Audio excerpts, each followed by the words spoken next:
Hello, નમસ્તે, અમિતભાઈ ચાવડા બોલું છું. હવે અમે આ યાત્રા લઈને આવ્યા છે ને બનાસકાંઠા વાવથરા જિલ્લામાં ડેડુઆ ગામે છીએ.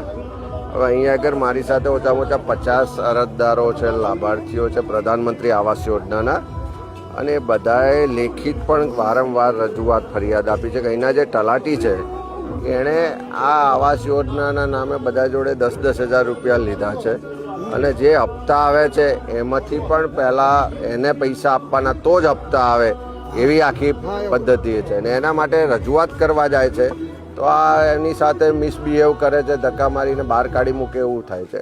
એટલે આ ડેડુઆ ગામમાં બરાબર, એટલે આમાં છે ને એમણે તાલુકા વિકાસ અધિકારી, મામલતદારને, કલેક્ટર, ડીડીઓ બધાને આપ્યું છે.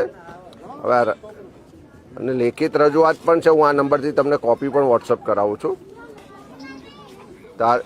જી જી, તાત્કાલિક એની પર કોઈકને એક્શન લેવા પડે ને આવો કોઈ પણ તલાટી હોય કે જે આટલા લાંબા સમયથી લોકોને હેરાન કરતા હોય તો કડક કાર્યવાહી પણ થવી જોઈએ. હું તમને લેટર મોકલું છું ને, જરૂર પડે તો આ માંગીલાલભાઈને કહું છું, એ બધાને લઈને તમારી પાસે પણ આવે. હા, થેન્ક યુ.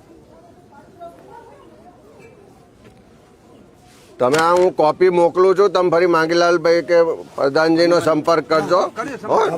અહીં આગળ ટાઈમ લઈને આપણે ત્યાં મળવાઈ જજો. ફરી શું થયું કહેજો, નહીં થાય તો આપણે વિધાનસભા સુધી લઈ જઈશું.